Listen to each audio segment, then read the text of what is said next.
اعوذ باللہ من الشیطان الرجیم بسم اللہ الرحمن الرحیم۔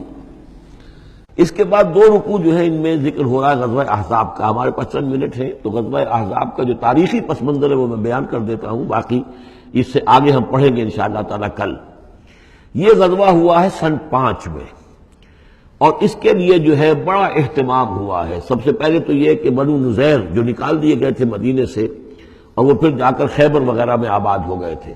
اب انہیں مدینے کی یاد آتی تھی، انہیں ستاتی تھی یاد مدینے کی، وہ واپس آنا چاہتے تھے، وہ چاہتے تھے کہ مسلمانوں سے انتقام لیں۔ تو انہوں نے پھر یہ ہے، اور اس میں خاص طور پر وہ ابو عامر راہب جس کا تذکرہ ہم پڑھ چکے ہیں سورہ توبہ کے اندر، انہوں نے جو ہے بڑی محنت کر کے ایک طرف قریش کو آمادہ کیا کہ وہ حملہ کریں، دوسری طرف یہ ہے کہ جو نجد کے قبائل تھے غطفان وغیرہ ان کو آمادہ کیا۔ تو یہ ایک گویا سمجھیے کہ متحدہ محاذ بن کر ایک گرینڈ آرمی جو ہے وہ آئی، 12,000 کی فوج، جو عرب میں یوں سمجھیے کہ یہ کوئی انہونی سی بات تھی کہ کوئی اتنی بھی قوت، وہ شمال سے بھی آئے، جنوب سے بھی آئے، اور مغرب سے بھی آئے، مشرق سے بھی آئے۔ اس کا نقشہ جو بعد میں جب ہم پڑھیں گے تو کھل جائے گا۔ اب انہوں نے آ کر گھیر لیا مدینے کو، محاصرہ کر کے پڑ گئے۔ اتنی بڑی فوج حضور کے پاس کل اس وقت جو تعداد بنتی تھی 3,000 کی تھی مدینے کے اندر، جن میں کہ منافقین بھی تھے۔ اور دوسری یہ کہ عقب میں وہ بنو قریظہ بھی موجود تھے، ایک قبیلہ بڑے طاقتور قبیلہ تھا، بڑا قبیلہ تھا، ان کی گڑھیاں تھیں، ان کے قلعے تھے، وہ موجود تھے۔ اب پیچھے وہ موجود ہیں، اندیشہ ہے کہ کہیں وہ غداری کریں، جیسے کہ اس سے پہلے بنو قینقاع نے کی یا بنو نذیر نے کی، اس وقت وہ غداری کریں گے۔ اور اس کی خبریں بھی مل گئی تھی کہ سلسلہ جنبانی ہو چکا ہے اور باہر سے وہ لشکر آ گیا ہے۔ دو طرف مدینے کے حرات ہیں، چٹانیں ہیں لاوے کی، سیاہ پتھر ہیں اور چکنے ہیں، ان کے اوپر نہ اونٹ چل سکتا ہے اور نہ گھوڑا دوڑ سکتا ہے۔ تو وہ جو حرات ہیں مدینے کے دو طرف، وہ تو گویا کہ ایک اللہ تعالیٰ کی طرف سے ایک نیچرل پروٹیکشن جو ہے مدینہ کو ملی ہوئی ہے۔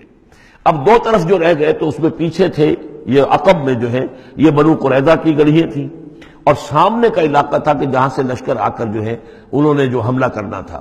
تو پھر حضرت سلمان فارسی کے مشورے پر جب یہ مشورہ کیا حضور نے کہ اب اس طرح کیا کیا جائے، اتنا بڑی فوج آ گئی ہے، تو انہوں نے پھر بتایا کہ ہمارے ہاں یہ ایران میں یہ رواج ہے کہ جب اس طرح کی سچویشن ہو تو کھلے میدان میں جا کر لڑنے کی بجائے ہم خندق کھود لیتے ہیں، تاکہ اس خندق کے اندر سے ہو کر پھر یہ ہے کہ جو بھی چھلانگ مار کے آئے گا خندق میں سے اس کو عبور کر کے آئے گا تو ان کے ساتھ مقابلہ کرنا آسان ہے۔ ایک ایک کر کے آئیں گے، 10 آئیں گے، ایک دم پورا لشکر جو ہے دوڑ کر جو ہے کیولری ان کی جو ہے گھوڑے دوڑا کر تو نہیں آ سکتے۔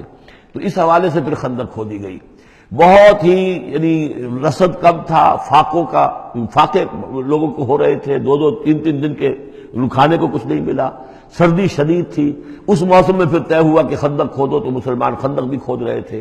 اور اسی دوران یہ خبر بھی مل گئی کہ بنو قریظہ بھی بغاوت پر اور بدعہدی پر آمادہ ہیں۔ یعنی ہر اعتبار سے یہ سمجھ لیجئے کہ اللہ تعالیٰ نے اہل ایمان کے صبر اور امتحان کے لیے ایک بہت ہی سخت خوفناک صورت پیدا کر دی۔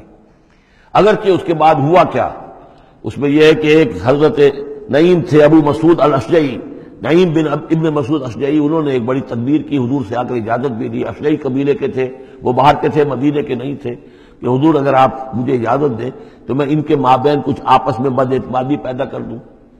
بنو قریظہ کے پاس گئے کہ دیکھو تم یہاں رہتے ہو، یہ تو باہر سے آئے ہیں، فرض کریں چلیے آپ یہ سمجھتے ہیں کہ وہ جیت جائیں گے اور محمد اور ان کے ساتھیوں کو تم ختم کر دو گے، لیکن یہ بھی سوچو کہ اگر برعکس ہو گیا 10%، 20%، 30%، کوئی امکان ہے کہ نہیں؟ تو تم کیا کرو گے؟ تمہیں تو یہاں رہنا ہے، پھر محمد کے ساتھ پھر تمہارا معاملہ ہوگا، اور ہو سکتا ہے کہ وہ چھوڑ کر چلے جائیں پھر۔ تو تم ایسے کرو کہ ان سے مانگو کہ کچھ لوگ ہاسٹیجز تمہیں دیں اپنے، تاکہ ان کو یقین یہ رہے، تمہیں یقین رہے کہ وہ اپنے وعدے سے پھریں گے نہیں، جو بھی وعدہ انہوں نے کیا ہے تمہارے ساتھ مدد کرنے کا، اور تمہارا جو اندر سے تم مسلمانوں پر حملہ کرو گے تو جو کچھ بھی ان کے وعدے وہ پورے کریں گے۔ انہوں نے کہا بات تو ٹھیک ہے، یہ نعیم جو کہہ رہا ہے یہ بات صحیح ہے۔ تو انہوں نے وہ مطالبہ کیا ان سے، قریش سے، اور وہ جو لشکر باہر پڑے ہوئے تھے 12,000 کے، کہ آپ اپنے کچھ آدمی ہمارے پاس بھیجیے تاکہ ہمیں اعتماد رہے، ہمارے پاس وہ رہیں گے ہاسٹیجز کی حیثیت سے، کہ ہمیں یقین رہے کہ آپ اپنی بات پوری کریں گے۔ ادھر سے جا کے ان سے کہا کہ وہ تم ان کے اوپر کیسے اعتماد کر رہے ہو، وہ تو تمہارے اوپر اعتماد ہی نہیں کرتے، تم سے آدمی مانگ رہے ہیں۔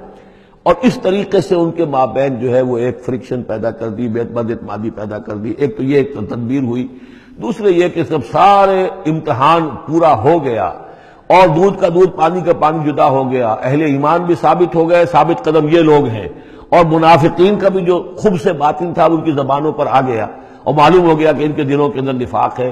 پھر اللہ تعالیٰ نے ایک تیز آندھی بھیجی، وہ آندھی ایسی آئی، جھکڑ ایسا آیا کہ وہ لشکر جو تھا اس کے خیمے اڑ گئے، جہاں دیگیں چڑھی ہوئی تھی چولہوں کے اوپر آگ لگ گئی، اور اس سے ایک افراتفری پیدا ہوئی، جس کے نتیجے میں وہ لشکر انہوں نے اپنا وہاں سے کیمپ اٹھایا اور چلے گئے۔ باقاعدہ کوئی بڑی لڑائی کی کوئی شکل پیدا ہی نہیں ہوئی، لیکن اللہ نے بس امتحان جو ہے ایک شریر مسلمانوں کا لے لیا۔ صدق اللہ العظیم۔